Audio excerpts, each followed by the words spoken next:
biker gang shootout in Waco will not go to trial. Today, prosecutors dismissed 42 cases linked to the shooting outside a Twin Peaks restaurant back in 2015. So far, they've dismissed 130 cases. Prosecutors have said about 24 cases will be prosecuted. One biker was tried so far, and that ended in a mistrial. On a sun-drenched Sunday, May 17, 2015, the quiet city of Waco, Texas, erupted into a scene straight out of a gritty crime drama. What began as a routine gathering of motorcycle clubs at a Twin Peaks restaurant spiraled into a deadly melee between the notorious Bandidos, their rivals the Cossacks, and an overzealous police force. By the time the dust settled, 9 men lay dead. Dozens were injured, and a legal quagmire exposed corruption, incompetence, and the raw underbelly of outlaw biker culture. This is the story of the Waco biker bloodbath, a tale of territorial feuds, broken trust, and a justice system that crumbled under its own weight. The Roots of Rivalry. The saga traces back to 2014, deep in the heart of Texas, where the Bandidos Motorcycle Club reigned supreme. Founded in 1966 by Donald Chambers, a rough-around-the-edges Houston dock worker and Vietnam veteran, the Bandidos had grown from a local crew into a global powerhouse. With over 2,000 members across 22 countries, they were the second-largest outlaw motorcycle club in the world, trailing only the infamous Hells Angels. Texas, however, was their undisputed kingdom, a land where their word was law and their patch, a snarling bandit wielding pistols, was a symbol of unchallenged dominance. The Bandidos enforced a strict code. No rival club could display the word Texas or the state's flag on their jackets without their blessing. This wasn't just about pride, it was about power. Defiance meant retribution, often swift and brutal. Enter the Cossacks, a Texas-born club with a history nearly as long as the Bandidos. For years, the Cossacks played by the rules, humbly seeking permission to wear a Texas patch. The Bandidos, in a rare moment of magnanimity, granted it. "If anyone deserves it, it's you," they reportedly said, acknowledging the Cossacks' longevity and grit.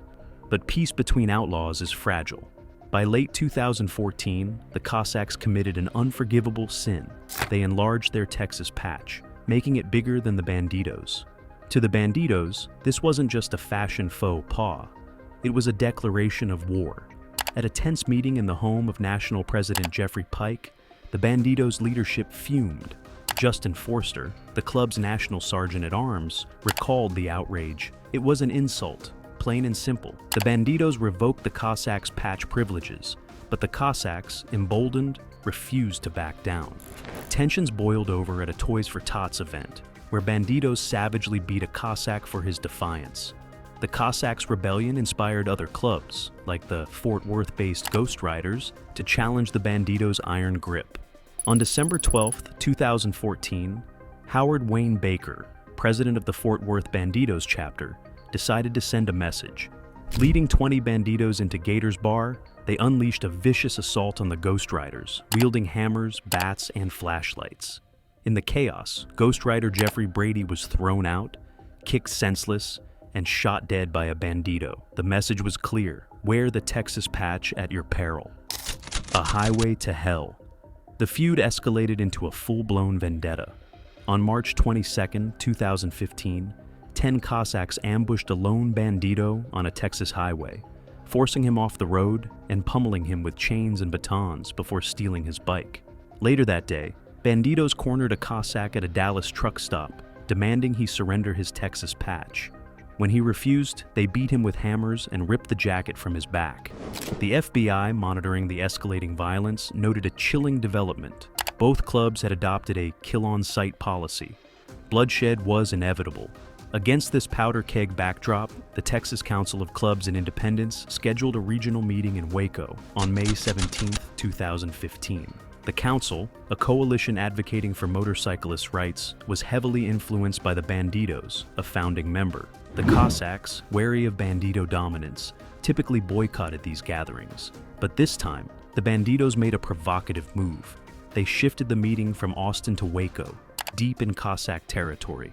An unaffiliated biker later told the press, "Waco belongs to the Cossacks. They claimed it years ago, bullying other clubs and saying, 'This is our turf.'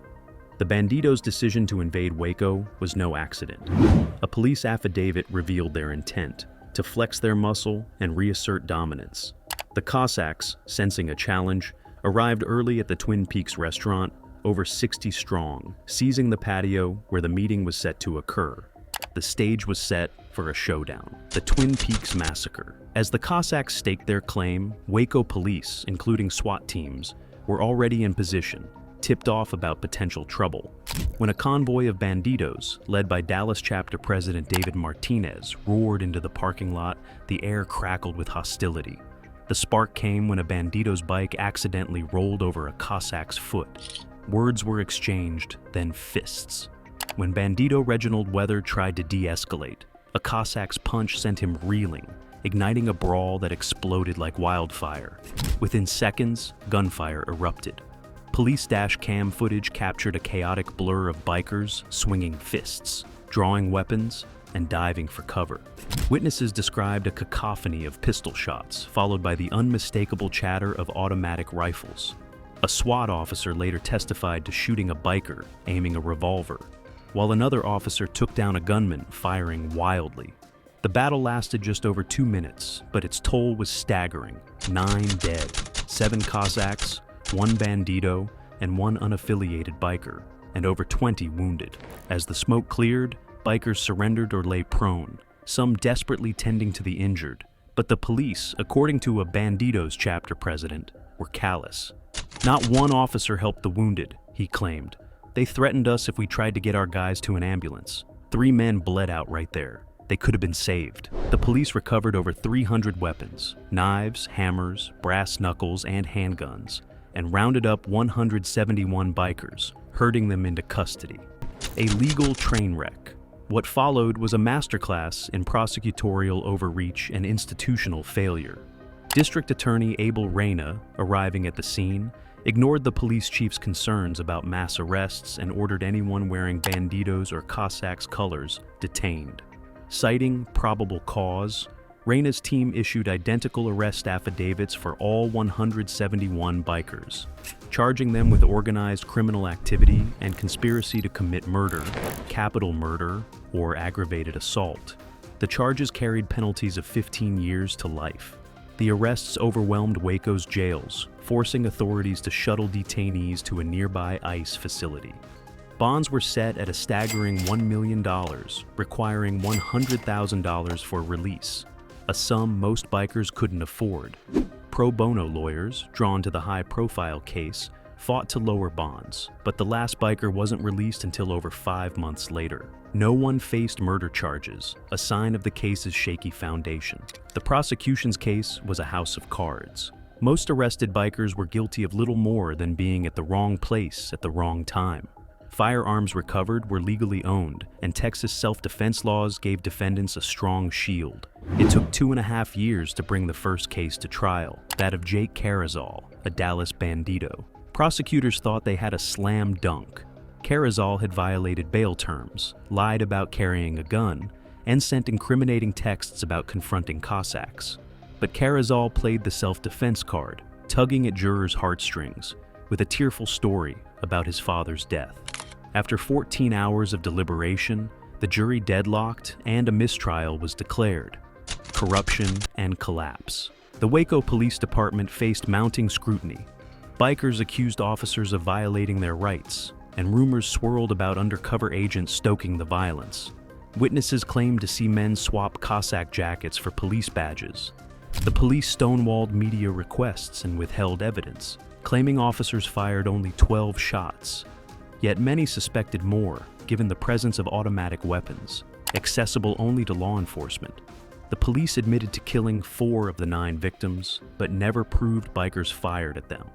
District Attorney Reyna's troubles deepened. On the day of Carrizal's mistrial, a motion to disqualify him revealed he was under FBI investigation. Former Assistant DA Greg Davis alleged Reyna gave preferential treatment to allies, dismissing their cases while strong-arming subordinates. More damning accusations emerged. One defense attorney claimed a client delivered cocaine to Reyna, while another accused him of running an illegal gambling ring protected by police cronies. Reyna's empire crumbled as he faced a brutal re-election fight in the 2018 Republican primary. Dismissing corruption claims as fake news, he dropped all but 24 biker cases to avoid testifying. On election day, he lost by a landslide. His successor swiftly dismissed the remaining cases. 8 years after the Waco bloodbath, no one has been convicted, and justice remains a distant dream. The Legacy of Waco. The Waco biker bloodbath is a grim reminder of what happens when rivalries fester, egos clash, and authority oversteps. It's a story of loyalty and betrayal, of patches worth dying for, and of a system that failed to deliver accountability. 9 lives were lost, countless others scarred, and a city's trust in its institutions shattered. What do you think went wrong in Waco? Share your thoughts below, subscribe to our channel, and stay tuned for more stories that peel back the curtain on America's wild side.